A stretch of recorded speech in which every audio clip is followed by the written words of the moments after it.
Hi అండి. ఇవాళ అయితే నేను ఒక హెయిర్ టిప్ చెప్పబోతున్నాను అనమాట. అయితే ఇదిగో మెంతులు ఉన్నాయి కదండి. ఈ మెంతులు మన హెయిర్కు తగ్గట్టు అనమాట. కొంతమందికి పెద్ద జుట్టు ఉంటే కొన్ని ఎక్కువ తీసుకోవచ్చు. చిన్న జుట్టు ఉన్న వాళ్ళకైతే ఒక స్పూన్ అయితే సరిపోతాయి అనమాట.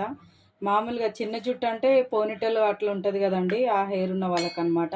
మా పాపదైతే చాలా చిన్న జుట్టు అండి. అయితే ఆమెకు ఒక స్పూన్ అయితే సరిపోతాయి అనమాట.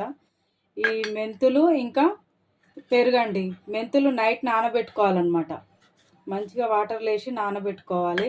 ఇంకా పెరుగు ఉంటుంది కదండి, పెరుగు అయితే చాలా మంచిదండి, జుట్టుకైతే చలువ అనమాట.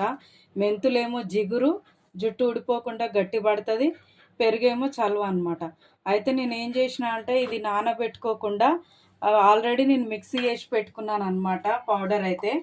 అయితే ఇట్లా కూడా పెట్టుకోవచ్చు అనమాట ఇన్స్టెంట్గా. ఇదిగో చూసిరు కదండి, ఇదిగో ఇదైతే నేను ఇందులో వేసి పౌడరు కలిపి ఇప్పుడు మా అమ్మాయి కాసేపు ఒక గంట సేపు నానబెట్టి పక్కకు పెడతాను అనమాట. అప్పుడు ఇది హెయిర్కి పట్టిస్తాను.